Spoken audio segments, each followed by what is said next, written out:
Thank you for joining us on this edition of the program platform. Today we shall be looking at a personality, one of Plato's foremost personalities, a Christian and evangelist. And if you know the name Paul Gindiri, you would understand what I'm talking about.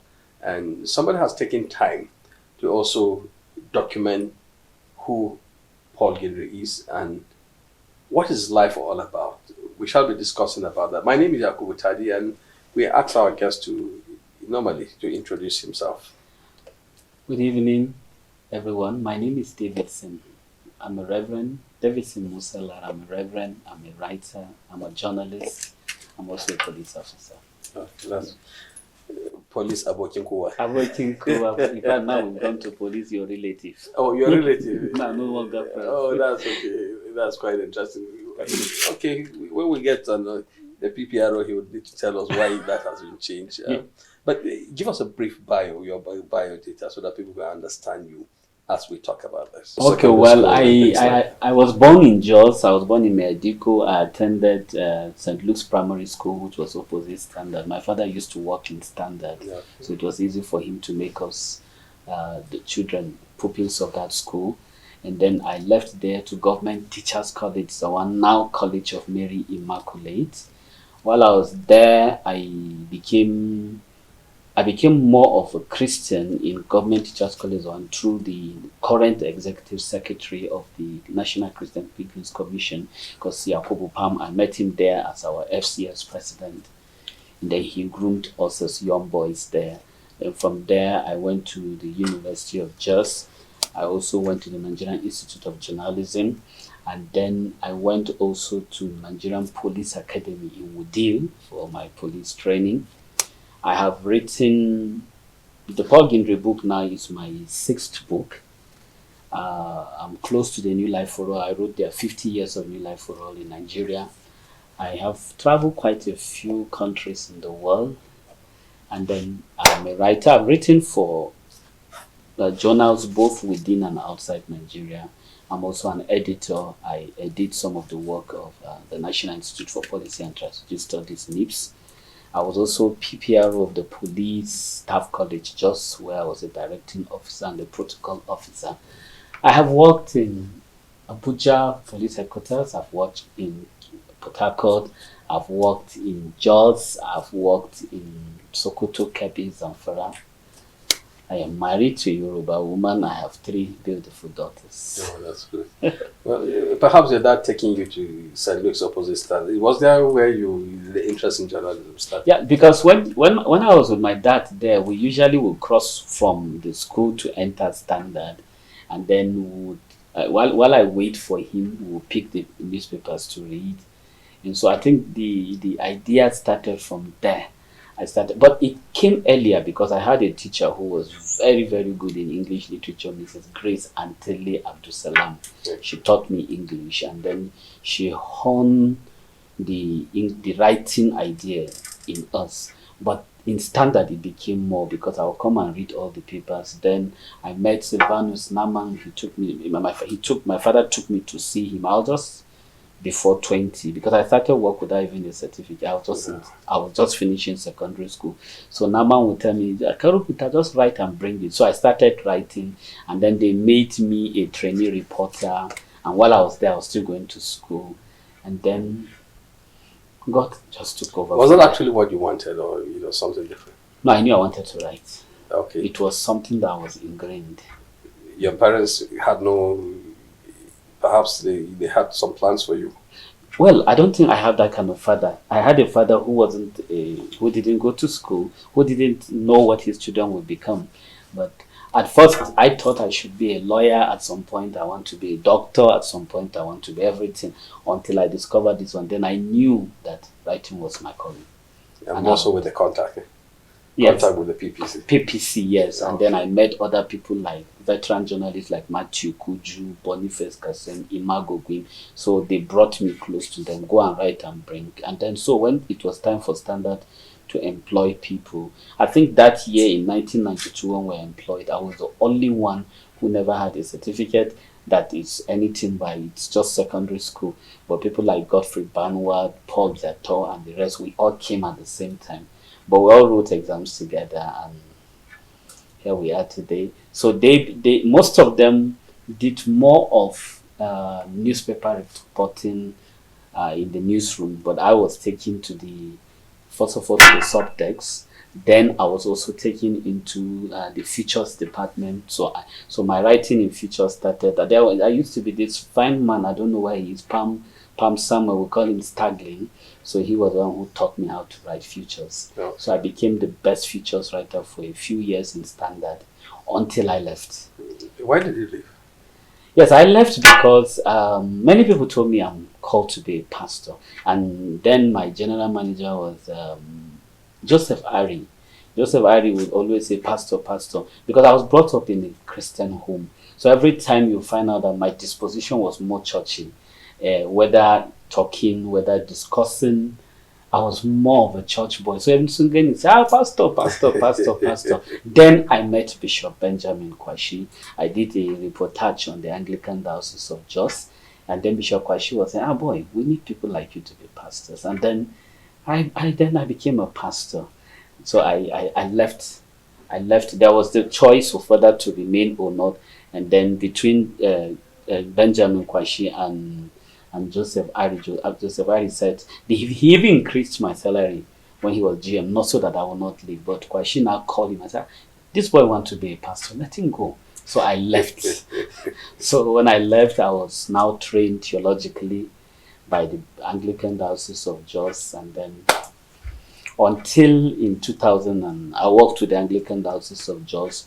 I worked on their editorial department. I was deputy editor to the New Times magazine of the Anglican Diocese of Jos. I worked at St. Luke's Anglican Church, which is a cathedral. And then I worked also as chaplain of St. John's College, Jos, where I mingle with the students. Then I was taken to Kano. The Bishop of Kano requested for me, where I became the diocesan media officer. And then in Kano, I spent 2 years. Then I returned back to Jos. And then it was at Jos at St. Paul's Quarters Academy, it's a school. Then that was when the call to join the police came.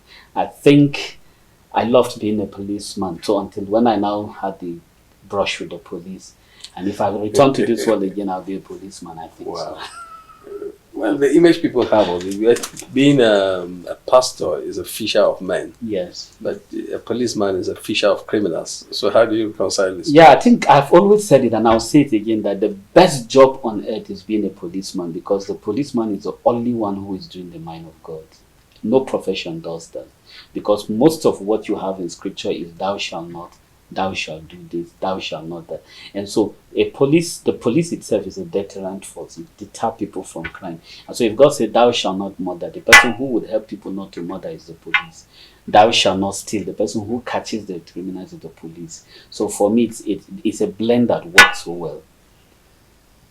It's quite interesting. Well, you're coping well there. Thank you, sir. Okay. Yes, let's come back to writing. How does writing come to you? And what are the thematic areas you've written in before? Yes. Writing comes to me. There are days one becomes blank. You don't know what to write about. But there are days, sometimes I wake up in the night and an inspiration comes, and then I'll just pick my pen and start writing. Writing comes to me also from a discussion. I could just be talking with you, and there's something you could just say that would trigger a thought. And then once it triggers a thought, I will now start putting my thoughts together. And I have written on almost every topic on earth. I have written a novel called Passions. I have written a biography of the Baba Soja Bewaran, Paul Gindiri. Now, I've also written a book, the Bad Boys and the God Who Loves Them.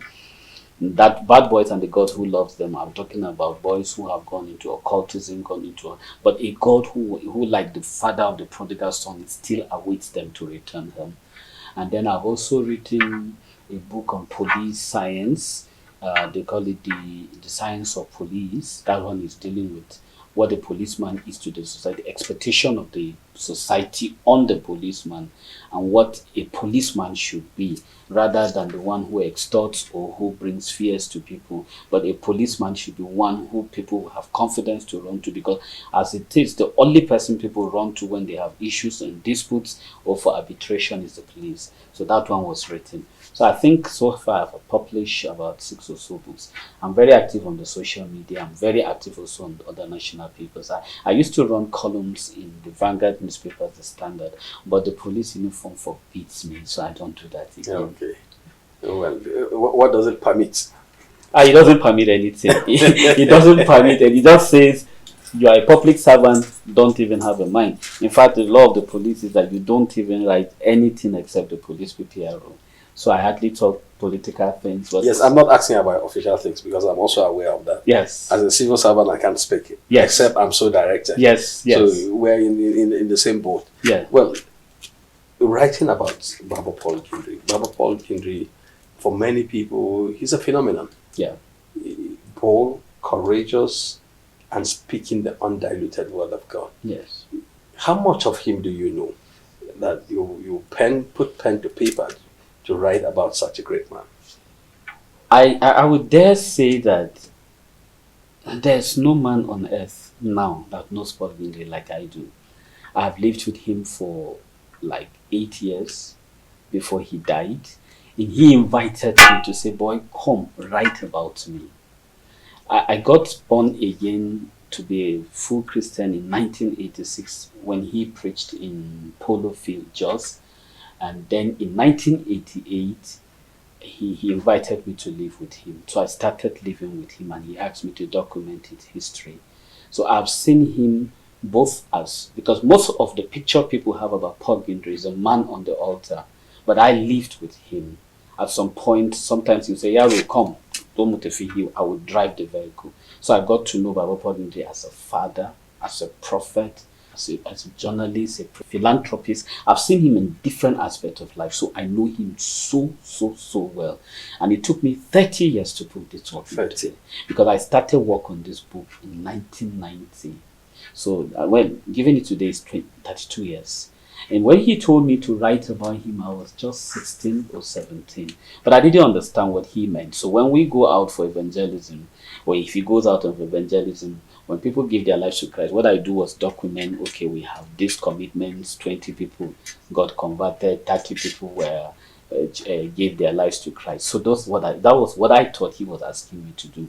But much later in life, I began to see politicians come to see. He was not a politician in the true sense of the word, but he influenced politics on the plateau. Because I now saw military administrators, because most of his ministry was during the military administration. So I noticed every military administrator come to Plateau would go and pay him a courtesy visit. And I saw how he fell out with most of them because they came with agendas that he felt were inimical or were those that were not okay in tandem with what he believed. So that became a problem. So I began to see him in another dimension. I've seen presidential candidates come like Abiola in 1993. I've watched others like Falaye and the rest, Bashir Tofan, and he would tell them to the face that, no, I'm not voting you. I've seen all of those. And then I've seen him as a preacher. I've also seen people when we go to Kano, Sokoto, Zamfara, those core northern states where people give their lives to Christ. And then there's what you call Rida in Islam, where if you get converted to another religion, you might be killed. So a few of them could not stay again in Kano, in Katsina. So he ferries them back to Jos. At some point, we are more than 100, 150. I call his home like IDP, internal displaced people's place, because he brought everyone, those in his estimation that needed help. And then I also watch people whose parents fell during the Civil War, who he brought to live with him. He fought them. Some who were good enough to go to school, he sent to school. And then I also watched Baba Paul Gindiri also brought people around those who survived the Metasine crisis, the 1987 crisis, the 1991 crisis of Bauchi, Kafanchan, and the rest. He would just pack the orphans and keep them and send them to school. Some of them are pastors today. Some of his Fulani converts are pastors today. So, and then why I said I think I'm authoritatively good enough to write about him was that I lived to see them. At that time, most of his children were even outside the country. They were not in the country until he begged Musa to return home to take over his dynasty when he was aging. And I also think that for me, Paul Gindiri is one man that I know so well, and he gave me that assignment, write this thing. I felt that I've not written it since I was 18. I am now 50. How long do I have to live on it? And I don't want to meet him one day in heaven and he will say, boy, you failed me. So I felt at my 50th birthday, let me let the book out. But you stayed only 8 years. Yes. So how could you know much about No, somebody? I stayed in the house for 8 years. Okay. But I have been going out with him for much, much longer. Okay. But when he brought me to proximity, it's like, sir, I know Yakubu Tadi. I've heard your name since I was a child. Since I was growing, your name reverberates. In fact, at the point I thought you are related to the late Frank Tadi. So I've known you for that long. But you now say, come, live in my house. So the Yakubu Tadi I've known for so long is the one that is a broadcaster, a veteran journalist. But now that's what I knew about Baba. I followed him around. But when he brought me into his circle, where I ate and dined with him, in the same house, lived with him, all of those was 8 years. How was living with him? Because I've come across him at a few times at Polo. Kaswanama is popular. Yes, it's popular preaching. Sometimes around Jude, yes, and all of those places. How does it come to you as a person? Well, Baba was living with him he was so disciplined that Baba didn't care whether you are his child or not. He was quick with the whip. I've seen he had a fiery temper. And I lived with him to see a father where if the two of you are having disputes and the first person that goes to him and tell him, Baba, Yakubu did this to me, then you are the right person. Yakubu, there's nothing else you say that Baba will believe you. Baba would always say, in Canada, you would have come first. So for me, that was a weak point I saw in him because he believed anyone that came first. So, but living with him was he gave me so much awe. He was like a mini God, if you like. We all wanted to be close to him. There was an aura he carried that all of us want to defer to him, to know him more. Because he was a godly man to the core. Baba was one man that would stop a discussion and say, hey, we've been talking for 30 minutes, we will not talk to Jesus. And then suddenly in a discussion, say, Kai, it's enough. In fact, there were times he's traveling, he would just park the car and say, we've been traveling for 30 minutes, we will not talk to Jesus. And then the car will stop and he said, yes, Umungodi. Thank you for this. But that's the kind of, he talks as if he lives with Jesus or he lived with him. So he will stop a discussion and say, hey, we've been talking. There were times we were watching wrestling. He was a very good fan of Mighty Ego, Mil Mascaras, and the rest. And then he will stop the wrestling and say, hey, when I take a long wrestling, and then he will just talk. And he prayed with this kind of, you would think that Jesus is sitting right there. He will just, yes, and the TV is paused. When he's done, that's the kind of man we lived with. And what else should I say? I lived also with a man who was so prayerful. Baba's life was such that if you come to him and say, Baba, I've come to see you because I don't have food. Before Baba says anything, he prays first. He taught us prayer. We saw him pray. We don't know the number of times he prayed because he could just hush the whole house and say, Kai, everybody come up, because he would always stay upstairs. On every issue, even while watching news. I've seen where there was an earthquake in China. We are all watching news in the house. Baba called all of us that can we intercede for the people in China. These are people we don't know, so distantly far. Baba would just say, Kose, Girgiz and Kasaya Faru at China, and then he would just pray. He would just say, God, I reach out to the people there, those who survive, those who are not surviving, their families. So that was the kind of, if there's a flood anywhere, he just come. And then if it is happening within Nigeria, the next day Baba picks his vehicle and it's on his way there. If they tell him that there is death in Gombe, tomorrow he is on his way to Gombe. And then as many as he could salvage, he would do, whether it is religious uprising or whether it is a man-made disaster. That was the kind of man we lived with. Well, looking back and seeing the kind of things you have just mentioned about him, many people I've encountered, they also talk about him. They want to invoke the spirit of Baba, and they don't live Baba. I don't see people living that life. Yeah, Baba's spirit, the spirit that Baba had was a, Baba's encounter, first of all, must understand his encounter with God. Baba was an idol worshipper. Baba was an animist, but at some point he became very occultic. Baba will go to a fresh grave, bring out human flesh, human eye. Baba had every kind of talisman and amulets. One to disappear, one to invoke evil, one to stop your car from even starting before he became a Christian. And we should also understand that his kind of Christianity, Baba did not get born again by anybody preaching to him. He encountered Christ in a hotel and he had just finished fighting over a woman. He chose bottles. He would carry lemon and even be putting it in his eyes. That was the kind of man he was. He was into too much of occultism. But he encountered Christ in 1962. And that was when he became a Christian. Those were his confessional statements. Yes, those were his confessional. Those were his confessional statements. He tells the story regularly?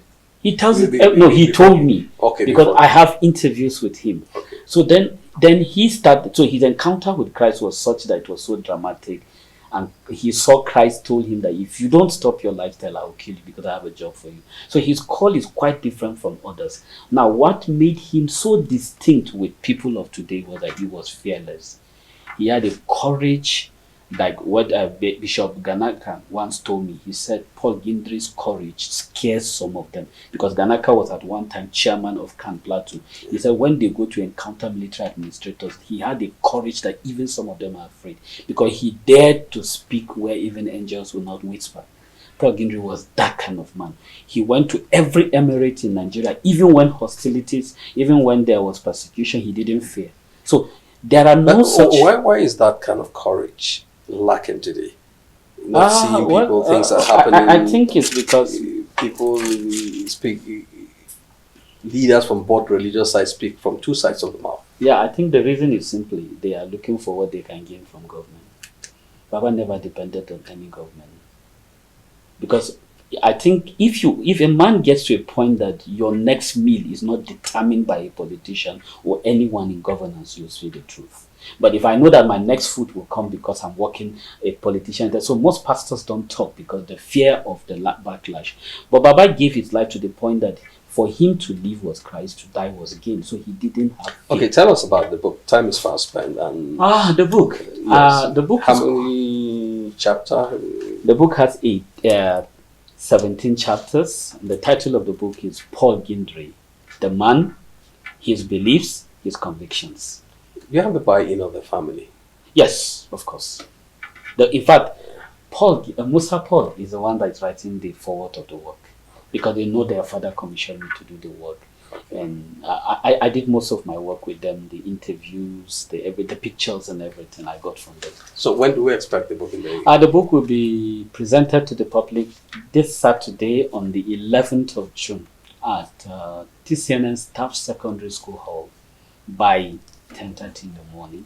And who do we expect to be there? Yes. Well, the book dedicator and presenter is Yakubu Pam, Reverend Dr. Yakubu Pam. And then Ngosera Ochepe is Chair Lady of Education. And Dr. Randy Ishaya Galdo was the former Director of Health in Federal Ministry of Health. Chairman of Education, Dr. Pete Sorochi Londe, the lecturer with the with the FC Panshin English department, is doing the book review. Musa Paul Gindiri is the guest speaker. He will be giving us a talk that day. And then a flurry for that. It looks like you're staying away from government too. Yes, I deliberately stayed away from government because I didn't want it hijacked. Paul Gindiri would never have loved that. I don't want it to be a political gathering. I have a few friends who are politicians who took offense and said, in fact, this book would have been launched before the primaries. A lot of people met me and said, this guy, I invite all of these politicians so that they will come. I said, no, I know Baba. So any politician that comes is welcome, but I don't want it hijacked. Let it be something. That's why I don't even call it a launching. I call it a book presentation. There's no chief launcher. There's not. The book will just be sold for a price that people who can afford can pick. How do you feel clocking 50 with a book about such an amazing man?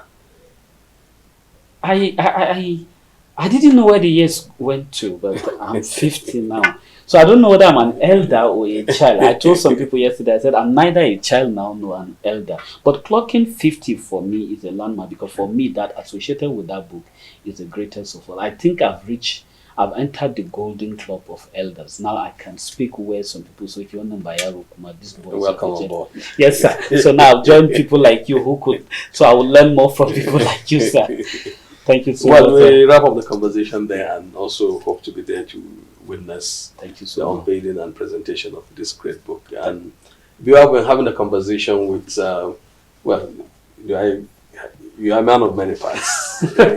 Anyone would do. David Salar, a police officer, and an evangelist, a pastor, yes, a journalist, and a writer. Yeah. He's written about our father, one of our foremost Christians on the plateau, who is no more, the evangelist Paul Gindiri.